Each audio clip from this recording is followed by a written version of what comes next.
too. And then my portfolio site is thecremeboule.com. All right. And so I kind of went over this in my introduction, but this is a bit of my background. So again, I started off with producing photo shoots, and these were a few ones where I was a junior producer on for photographer Mark Seliger. And this is how I got started in the industry right when I graduated school. And then I moved on to, again, like running a photo studio for a big e-commerce brand. And this is the beginning of my food photography journey, and it is not that appetizing. So I wanted to show this. These are some of my first blog posts on my first blog to show that even though I, even at the time, was still a professional photographer, food photography was just very different than photographing people and clothing, and I had a long way to come. And this is some of my current work. So this is over the past about 10 years, kind of what I've grown into doing. And this is, something everyone can achieve for sure. It just, it takes time and effort. And I mentioned already Golden Corral. This is one of my biggest clients where we shot 4 commercials and I made all the food.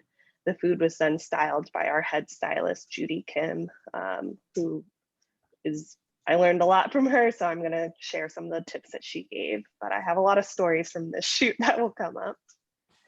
And I just wanted to talk about how I approach photo shoots because I'm kind of coming in from it from my production background. So whatever I'm shooting, I generally think about like pre-production, like what my checklist is, what I want the vibe of the scene to be, like whether it's winter or spring, if it's like dark and moody, or if it's light and bright, what props I'm going to use, the colors I'm going to use, kind of what lighting style. None of this is set in stone, but I usually jot it down on like a Post-it, or some clients, like we use Asana or Trello to really map things out. But I'll even get down to, what knife cuts I want to use. Like, is the scallion going to be cut diagonal, or is it going to be cut so it's circles? Just so that way, like, we can really visualize everything and then go into the shoot day knowing exactly what's going to happen. Day of the shoot, I first set up like my background, my lighting. I shoot with a stand-in, which is usually like an empty bowl or plate. And then I start with like where my hero would be, and then layer in the props and kind of build the scene one piece at a time.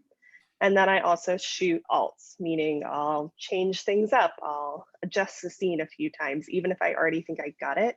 Because there's been many a time where a client comes back to me and says, okay, do you have anything like this or like that? And it's really good when I can just show them like, yep, already had it here. Instead of having to reshoot or kind of, not meet their expectations. And this is a photo, this is raw, straight out of camera, that I took recently. This is more of a holiday scene for sure. But this is just showing like what it looks like on set when I'm just laying down plates as kind of like space holders.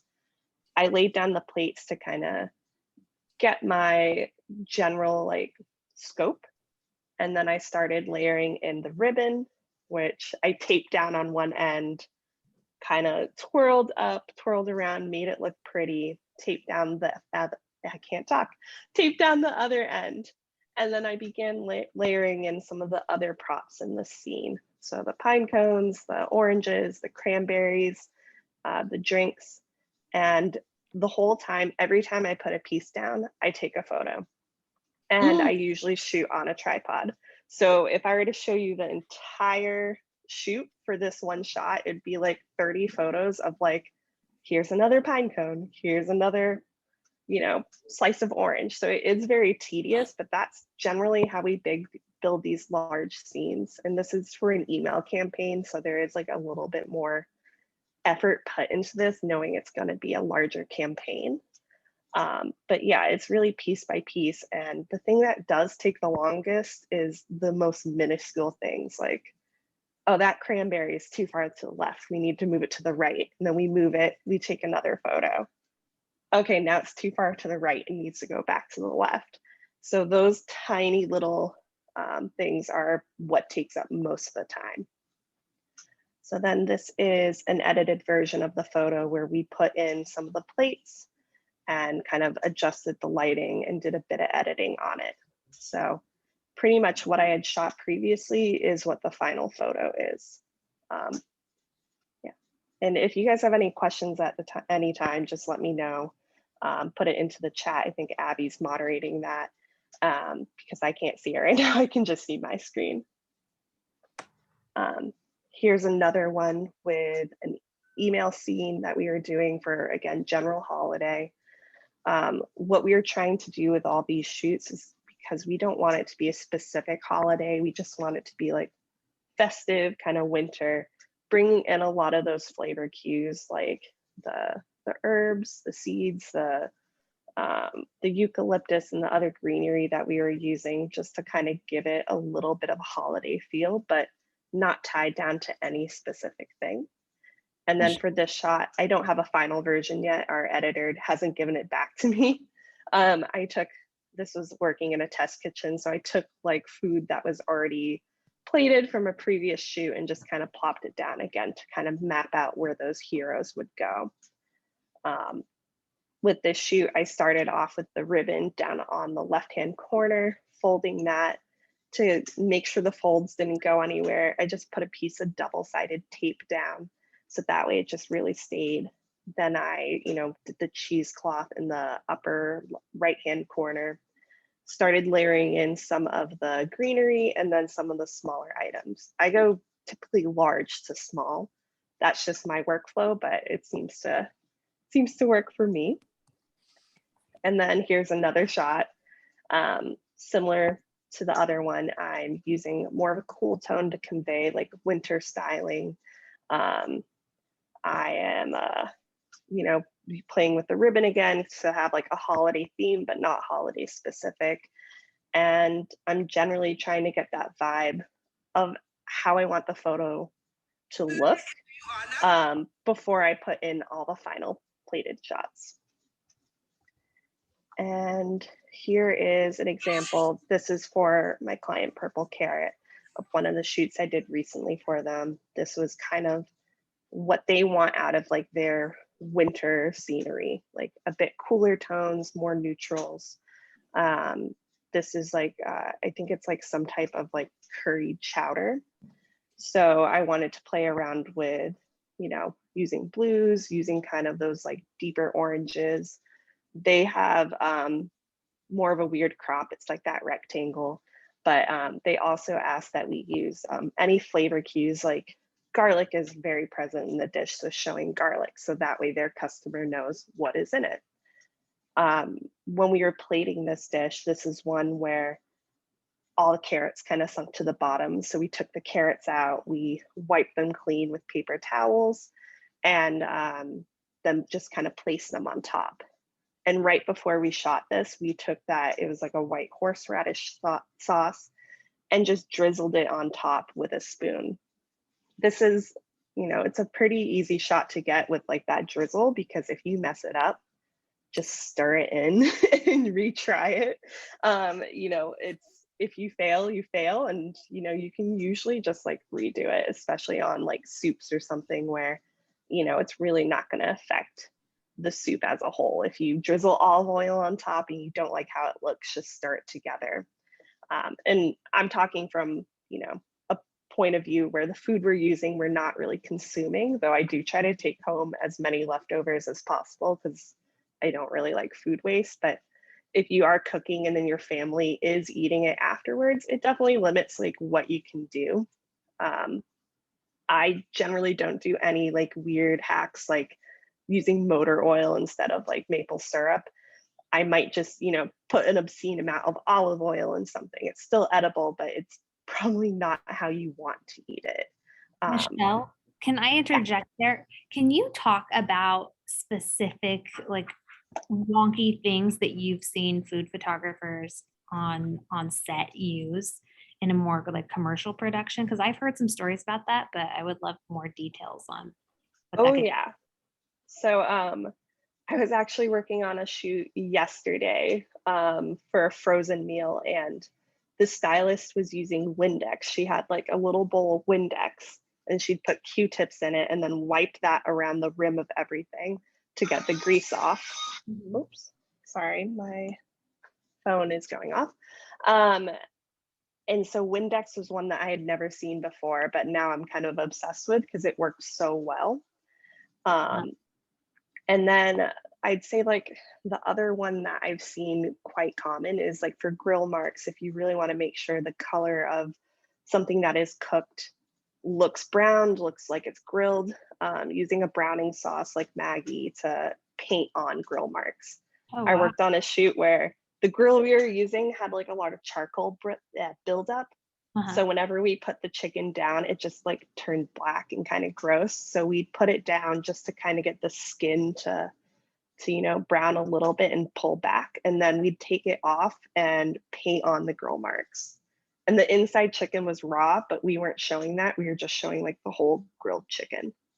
Okay. And so that could also maybe be a hack too, if you don't have time to cook a whole chicken, just make it look edible. Because I think sometimes there's this element of integrity too. And to your point of Yeah. like, well, I want to eat the food that I make to reduce waste, I think that's an important conversation to have, but the integrity part of that too. So do you have any tips for like getting around that, or what are your thoughts on that? Yeah. It's most commercial food shoots, if there is a lot of food waste, a Mhm. lot of it comes down to like if it's like a Thanksgiving shoot and we're having a turkey, we're not just going to have one turkey. We're probably going to have like four. We're Mhm. going to cook, like par cook them. They're still going to be raw in the middle. The outside will like be browned perfectly. And we're going to choose the best looking one to actually like plate up and show. So that is something that, you know, I don't really like. Mhm. The way we get around it, like, depends on the brand. At Purple Carrot, like, they embrace like the wonky vegetables. And I think that's more of a growing trend to have kind of the misfit kind of like this is how it would look like if you went to a farmer's market. We don't need everything to be like picture perfect. I think that's more coming into focus, but most of the time I find that stylists are using more and more tricks that are still edible, using more like oils, like olive oil that you can eat instead of like motor oil. Mhm. Yeah. Okay. Great tips. Thank you. Right. Just going through some more examples of some recent photo shoots I've done. Um, this one, again, trying to have a winter vibe without having it pigeonholed into a holiday, without having it pigeonholed into like it's snowy, because this is going to be evergreen content. Like if someone is looking this up in the middle of summer, like they still might make it. You might want to have that flexibility where you can tell it's not like a summery dish. It's this rice dish. It's kind of heavier looking. The colors are a little bit more muted.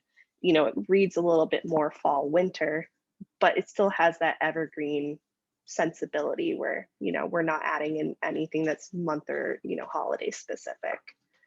Um, this is another one where we roasted the butternut squash separately and then layered it in on top and kind of buried it in the rice by hand with toothpicks and chopsticks, just so that way you can see it. It's coming through, but the color isn't subdued, and you can still see every element in the dish. This chili that we shot recently, another one where we are again using those like darker color tones. That's really like for this brand specifically how we signify like a shift to fall winter. um, and then using the styling to kind of support that dish. So layering in the chips one by one on the side, cutting limes in several different styles, and then going on to set and seeing like which style do we like the most. Like, do we like the slice? Do we like it in a round? Do we like it in a half? Do we like it in that triangle? And seeing what looks best. Usually on these shoots, I'm prepping like the all the things that kind of go around the dish. So I'll take a lime, I'll actually take a few and cut them up different ways. And that way we can play around with it on set and see which looks the best. And that's one thing that when I first started food blogging and food photography, I didn't really get, and that was just having solid knife skills and knowing like what cut you want to use before you start shooting, before you start baking, just to help visualize the end product and know how it's going to read. This is some, I think it was like a tofu noodle recipe that we used. Again, for more winter styling with this specific brand, went with a blue background. That's usually what we use for more winter vibes, using more like, you know, produce in our flavor cues, the ginger, the garlic that's available in winter. And then with styling this dish, one thing that we had to be really cognizant of is the liquid kept getting reabsorbed by the noodles. So in this case, we had to add a mixture of oil and water to kind of keep that liquidy look into the noodles, and then some oil on it so that it didn't dry out. And this was one too where it just was a very difficult dish to photograph. We just couldn't seem to get the styling quite right. So this is one where we had the tweezers moving, and we'd move, you know, a piece at a time to make sure it would look right, take a photo, still didn't look right. So we kept shooting it. And this is where we got to, this was a hard one to style for whatever reason. And then kind of shifting gears, I wanted to show an example of like one that I would say is more of a summery vibe. This one I'm using brighter colors. I'm using a little bit of harsher, sunnier, brighter lighting. I'm obviously using fresh fruit that you can't find in winter as my flavor cues, just to give it that like really bright, vibrant, like spring, summer look. What type of lighting are you using? Do you shoot with artificial, natural, a combination of both? I shoot with a little bit of everything, but most of the time, given that I live in New England, I shoot with artificial just because 6+ months out of the year, we have really gray skies. Yeah, I have a few photos of my lighting setup, but it's typically 1 or 2 lights diffused with either vellum paper or a diffuser, and then some bounce cards around the table. So it's a pretty easy setup.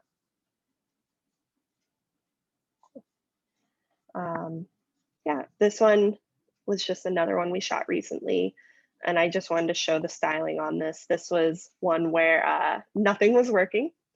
We ordered everything bagels. They came completely bald. So we used olive oil and stuck on the seeds ourselves to make it look more like an actual bagel. We also, this is one where we broke out the toothpicks to kind of get like the perfect styling on that bagel with the shallots and the green onion.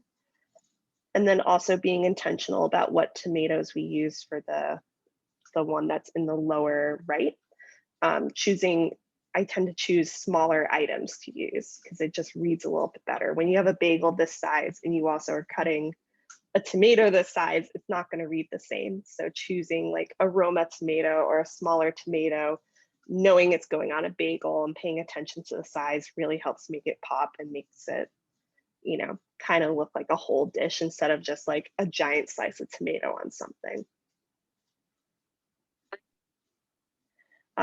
When shooting cream cheese or any type of cheese too, in order to get the light to kind of capture in all the nooks and crannies, one trick is you want to go a little bit deeper whenever you're swirling the top than what you think you need. So the one especially at the bottom, we went really deep with those ridges so the light can really hit the peaks and get the shadows kind of in those valleys. Same thing with on that bagel on the left-hand side. Just to really show like how creamy the cream cheese is. And I just threw these up as a comparison.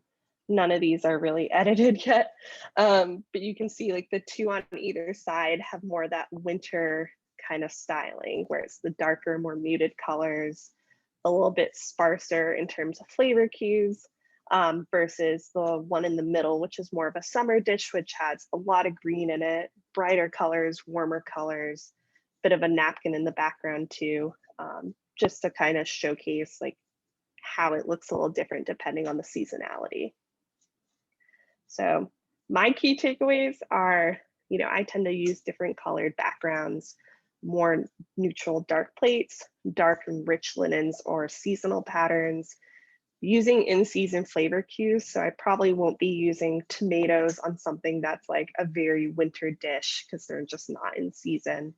And then I tend to shoot evergreen seasonal content versus holiday specific content, unless it is a very holiday specific dish. And here's the photos of my lighting setup. This left one is in my home office where it's a really, quick and dirty setup where I just have one speed light. I have a diffuser, and then I usually just put a bounce card on the other side. And this one is just, I don't have a lot of space in my home studio, so this doesn't take up a lot of space and it's easy to use. I'm about 50-50 with using a tripod. Most of the time I start off hand holding and then I use the tripod. And then on the right is one of the studios that I work out of often, where we use a salon stand for almost everything. But similar to my at-home setup, we just have two Profoto strobe lights on one side, diffused with that vellum paper. And then we use bounce cards. So both have really pretty simple setups. Is there any questions about lighting or studio lighting or anything like that?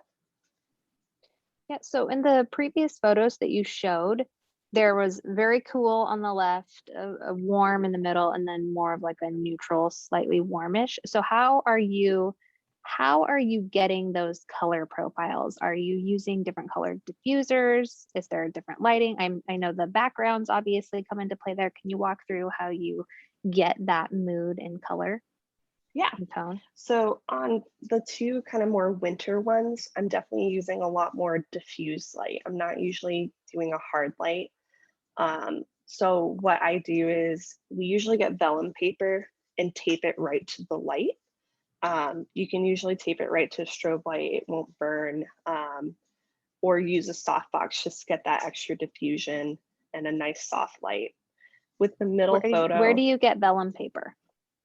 I usually order it from like B&H. Adorama is another good place to order from. Amazon will typically have it too. Okay. Yeah, for that middle one, what I did is I raised the light up a little bit more, so it was kind of casting more of a hard shadow onto the food. So instead of like where I normally put it, just went up a little bit to get more of a shadow. And then I bumped the light a little bit more, like turned it up in power, just to kind of get those stronger highlights. So you can see on the lime or on the peas where it is like shinier and looking a bit brighter. Sometimes, depending on the dish, I'll also put a little bit of olive oil on top just to get that extra shine in there, which really helps with like those light and bright images. Cool. Yeah, and then I put down a list of my favorite background sources. I probably have about 20 personally, and then other places where I shoot have like 20 to 30, which is a lot to choose from. When you first start out, like they're pretty expensive. So I started out more with like the neutral colors, maybe one or two warm tones, one or two cool tones. But I really like Erickson. I've had a lot of luck recently with Bessie Bakes backdrops, which are also available on Amazon and they're pretty affordable. Woodville, contact paper at Target in like the kitchen supply area. There's a few marble ones that photograph really well, but they look really bad in person. I will tell you they photograph really, really well. DIYing, which I haven't had a ton of luck with just because I haven't had the space to do it. And then I added in Texture IT, which I've been eyeing their next sale. So whenever they have that, I will be buying a board from them. And there's plenty of other sources. These are the ones though that I've personally invested in, so I know the quality of. And then for prop sources, These are my favorite places to go.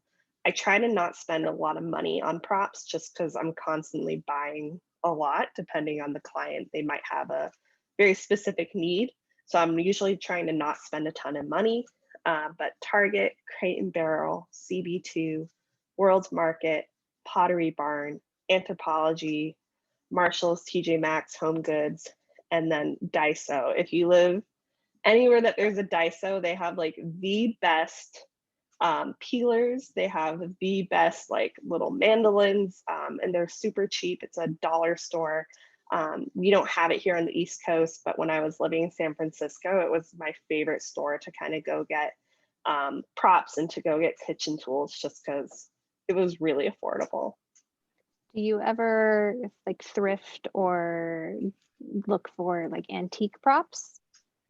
I thrift from time to time. I've always lived in the city, so thrifting is like, it gets really picked over. So I don't know what the market is like, not in like New York or San Francisco or Boston. So I've personally have had like hit or miss with that. Most thrift stores in those cities, like Goodwill and Salvation Army, anything that is really good, they take out and put in like a higher level, higher brand store. So it's just like a little bit of a different market. And I'm not sure if that happens elsewhere, but yeah, it hasn't worked for me, but I know it works for a lot of other people. Okay, and then into some styling tools that I love. Some of these I have just learned about with some of the stylists I've worked with recently, but Maggie Browning seasoning, really good if you want to darken gravies, make a fake whiskey, make some coffee, make some apple juice. You can just add in as much as needed to kind of make the drink get to the color that you want. You can add grill marks with a brush. This is what we were using on that Golden Corral shoot a while back. Or if your chicken hasn't, turned the right color, you can brush a little bit of this diluted onto it.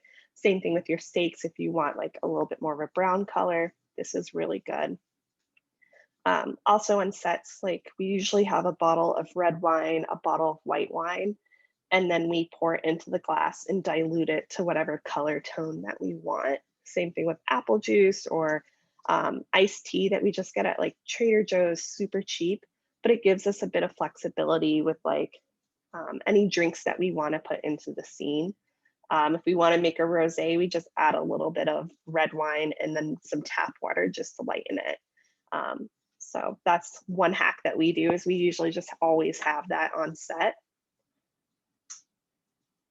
This Evian facial mist, which the food stylist I was working with yesterday kept raving about it, and we were making meatballs and it looked so good because she kept spraying this onto the meatballs and the sauce, and it kept it really moist looking, and also adding water droplets onto glasses. Vegetable glycerin, adding water droplets onto glassware. That won't evaporate as easily or run, and it will hold like a larger water droplet shape. I use this brand and I just put it into like one of those cheap like spray bottles that you get in the travel section. I normally, when I shoot drinks, don't actually use real ice cubes. So if I do want it to look wet, but not foggy, I usually shoot with like completely room temperature everything and then just spray on a little bit of this. Because again, I live in New England. We have weather that's in the negatives in the winter and then like 100 degrees in the summer. So I try to be flexible for all weather. Instant mashed potatoes. This is one hack that like stylists really, really love, because if you have a dish, instead of making like huge quantities to fill a bowl or fill a plate, having these instant mashed potatoes and just adding a little bit of water to them, putting it down on the plate, and then piling whatever you want to shoot on top will help make it look more full. It will fill out the bowl. It can also be used as a stand-in if you want to use it for lighting. And we like using this because it's really accessible, it stays good forever, and it's pretty affordable too. Fake ice, again, for like any drink photography, I typically use fake ice. The one pictured here is similar to the one I got at Michael's, which was just in like the floral section. They have like the crushed ice looking plastic, which you can use in like the floral arrangements at like weddings and such, but they have this in cubed, and you can tell it looks a little fake, but with some Photoshop magic, typically take out some of like the really highlighted pieces. It looks good, especially when it's just like in the background of a scene and you can't really tell. But again, to prevent fogging, you typically want to use like room temperature everything, fake ice.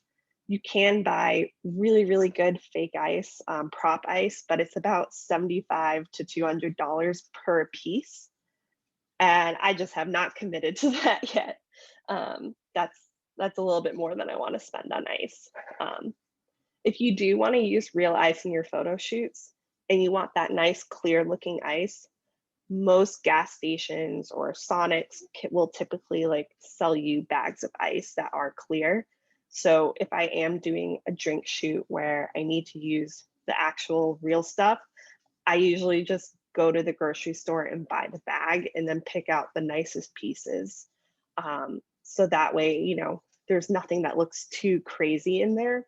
But it's, you know, it's a little bit easier than trying to make it at home and hoping it doesn't get all those air bubbles in there.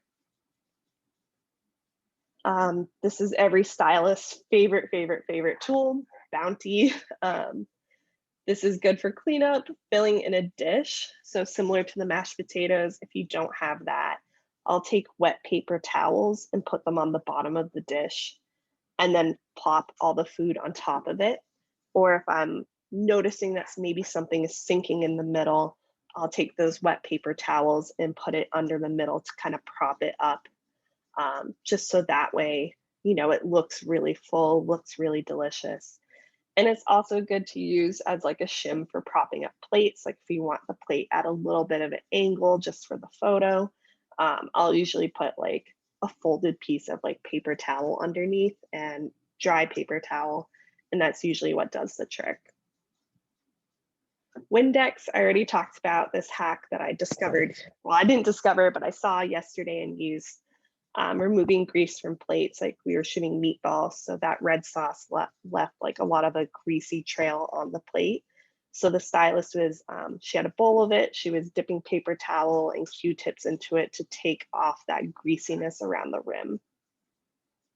And then kind of summing up what to do next, here's a list of favorite styling tools that I also have in my kit. Usually just have like, almost looks like a tackle box full of tools that if I do go to a shoot, I'm usually using this.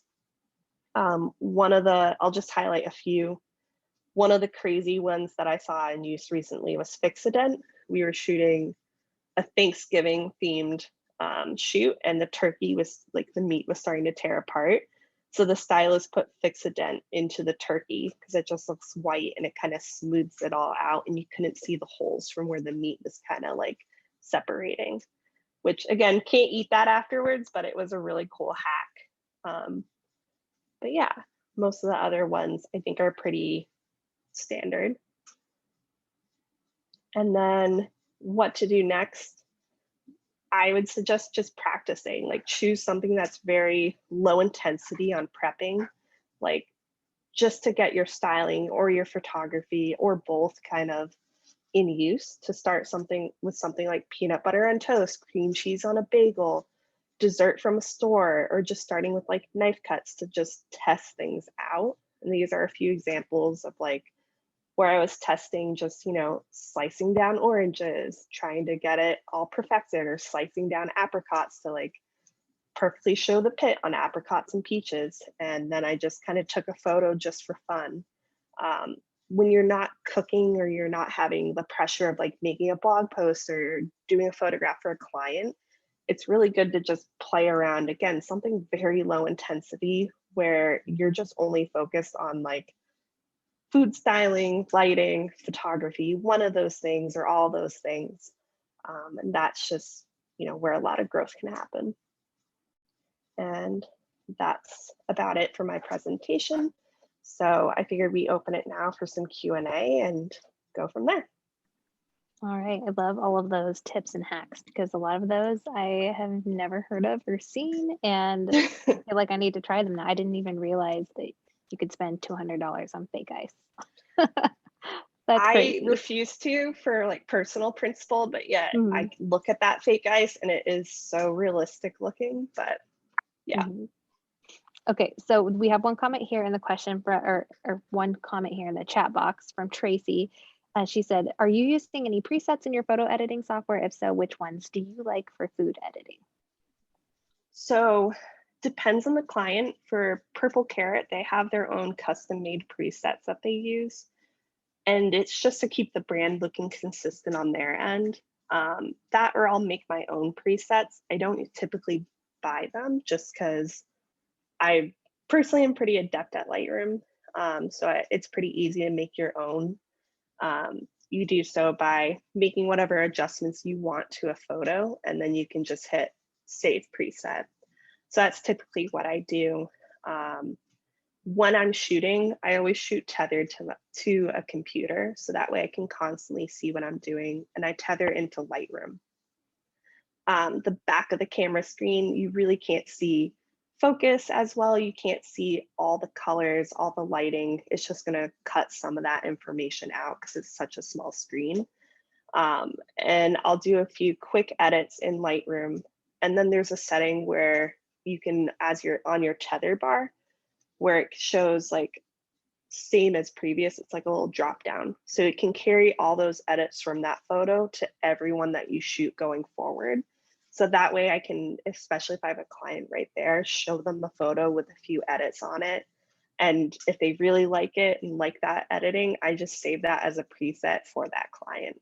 So that way, if I shoot for them again, it's already there in my library. For my blog specifically, again, I kind of played around with the lighting to make it how I wanted it and made my own preset. That's awesome. And I feel like there could be an entire other session about you just walking through people of all your Lightroom hacks and tips. I have a question about the winter styling. So are there particular flavor profiles, or you had a particular term you were using, a flavor use? Q. Flavor Q. Yeah. I'm like, there's Yeah. something with the U in there. A flavor Q. So are there particular winter pieces that you turn to? I know cinnamon sticks, cranberries, orange slices are really popular. What's a list, of like your top 5 that you turn to? So typically like citrus just looks really well when photographed. So on most shoots, especially for like brand shoots, we usually use some citrus in there. We try to use, when in season, as many fresh herbs as possible, but certain herb blends that have like a lot of chunkier looking pieces also look really good photographed. Like there's it's like a chili crisp starter mix that looks really chunky. It was like some really good garlic chunks in there, and sprinkling that just to add a little bit of texture in the photo, or having that in a small bowl with a spoon in it, adds a lot to the scene. So even if it's not like a fresh fruit or vegetable that's in the dish, like even some of those like dried ingredients, especially right now, look really good. In winter, a lot of dark leafy greens are still popular. Like anything that you would find at a farmer's market, honestly, in like November, could probably be used in a photo, which is a little bit limited, especially if you're in the Northeast like I am. Mm-hmm. How do you feel about using like twigs of evergreen and actual pine? I know that that trend that feels more Christmassy, but do you have any shoots that you've done where you've incorporated that and still made it feel evergreen, not literally, but figuratively, or both? Yeah, for sure. We've done some where we kind of have it in the background, maybe shooting like three-quarter shot, and it's in there enough so that you can see it, but it's also blurred, so that way it's not taking the focus. Again, paying attention to size. When you're shooting one dish and you have like a bit of like, especially pine needles can be pretty big, it's going to compete for attention. So for something like that, I usually, if I'm shooting it top down, you'll really notice it. So I usually shoot it about 3/4 or straight on, depending what the dish is, and having that kind of peeking around in the back. So that way it's there, but it's not competing for the focus. That's a great tip. And what are your thoughts on twinkle lights? I've seen some people use candles and actual flames and twinkle lights to evoke this holiday. It's kind of more of a holiday feel, but I've seen it done in more of like a wintry, snowy scene. Do you have any experience or tips with that? So one of my other gigs is I do a lot of product photography for a jewelry company, and they love their twinkle lights. I'm a little bit more iffy. It's not for me personally, but Mhm. if you do want that like bokeh effect where you have the soft lights in the background, like getting like the wire ones and putting that in will really help get that effect. It's really good, I think, for if you are doing something that is holiday themed, like New Year's or Christmas or Hanukkah, it reads really well without, again, being very specific to a holiday. Great. All right. Do we have any other questions? And feel free to unmute yourself if you want to ask Michelle a question directly. We'll take any last questions, or you can drop them in the chat here. If not, if we are, Kathy says, thank you, great tips and beautiful photos. So Michelle, where can we find you for all of those who came on later to see your work or your food blog or to ask you tips if anybody wants to follow up with you? Yeah, Instagram would be a really good place, and my handle is Cold Weather Comfort there. And then if you want to find my website for my portfolio, it's thecremeboule.com. All right, I'm putting that in the chat right here, so you guys can grab those. And this was such a great conversation. Thank you for breaking it down, sharing some of those hacks, more of those details, because I think sometimes food styling and photography can be this very broad scope of this is how you style a photo. So it was really nice for you to share your experience and hearing that you have experience on the commercial side of things too. So Yeah, we appreciate this. Follow Michelle, go ask her questions. I feel like I have a lot of questions for you about just like the business side of things too. So we'll have to have you back for a series of conversations around this. yeah, So thanks sounds good. everybody. We'll post this in the collaborative, and so it will be available for replay, and we will see you all later. Thank you. Bye.